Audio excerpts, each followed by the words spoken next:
Nanawagan si Senator Bato de la Rosa kay Pangulong Bongbong Marcos na protektahan siya sa gitna yan ng posibleng pag-aresto sa kanya dahil sa arrest warrant ng International Criminal Court. At live wala sa Malacanang, may extras report si Maricel Halili Mase. Meron na bang reaksyon dyan ang palasyo sa panawagan ni Senator Bato?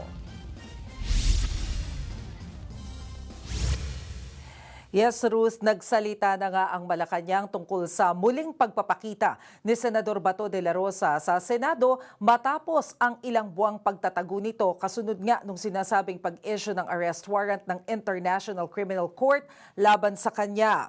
Sinagot din nila ang apela ni Senador Bato na bigyan siya ng proteksyon ng Pangulo ngayong naglabas na ng warrant of arrest laban sa kanya ang International Criminal Court. Naiyak pa nga si Senador Bato de la Rosa nang manawagan kay Pangulong Marcos. Pakinggan natin ang pahayag ni de la Rosa. Para na rin sa lahat ng mga Pilipino na malagay sa ganitong sitwasyon. Tao lang ako. Hindi ako robot. Hindi ako makina. Tao lang ako. May appeal is sincere to the President. Kung meron ako nanagutan, panagutin ko dito sa ating local road. Huwag doon sa Banyaga.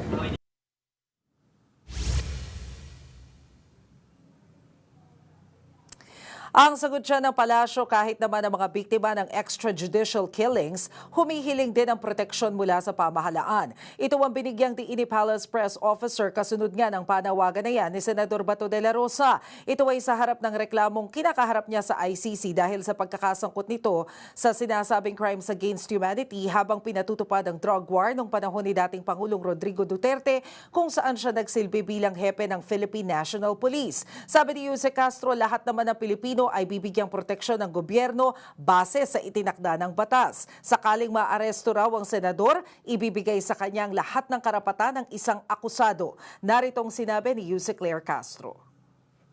Maski naman po yung mga EJK victims ay humihingi rin po ng proteksyon sa gobyerno.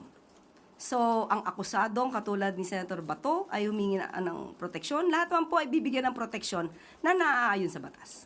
Kung naaresto man po siya, maaarest naman po siya, lahat ng karapatan bilang isang akusado ay ibibigay po sa kanya. Hirit pa ni Jose Castro, malabong sapitin ni Pangulong Marcos ang sitwasyon ngayon ni dating Pangulong Duterte at Senador Bato de la Rosa. Sinabi rin kasi ni Senator Bato sa Pangulo na dapat itong mag-isip-isip dahil baka dumating ang araw na si PBBM naman ang malagay sa sitwasyon ni FPRRD at ng Senador. Tanong ni Jose Castro, ano bang sitwasyon ang tinutukoy ni Senador Bato kung ang sinasabi niya kasi ay baka makasuhan din si Pangulong Marcos sa ICC, malabo raw itong mangyari. Naritong sinabi ng Malacanang tungkol dito. Sana tinanong niyo muna kung anong kaso. Kasi kung pag-uusapan natin kung madadala siya sa dahig, that's definitely impossible. Kasi ang Pangulo ay hindi nag-commit ng EJK.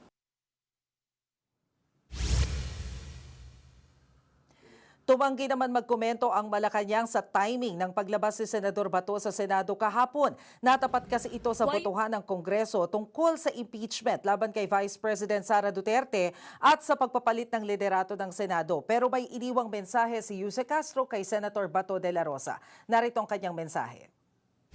I hope he will appear every time he should be asked to work and to perform his duties.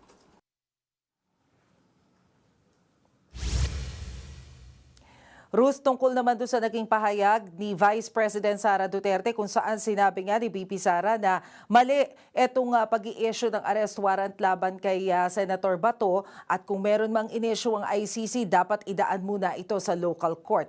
Ang tugon dyan ni Jose Claire Castro, dapat ay ilatag muna ni Vice President Sara Duterte ang basehan niya sa pahayag na ito. Oras na mailatag niya kung ano ba yung pinagbasihan dito sa sinasabi ni VP Sara at saka na lang daw siya sasagutin ng Malacanang. Ruth? Yan po ang Express Report ni Maricel Halili live mula sa Malacanang. Mga kapatid, Ruth Cabalco, para sa mabilis na pasada ng mga balitang dapat niyong malaman, mag-follow at mag-subscribe sa social media pages ng News 5.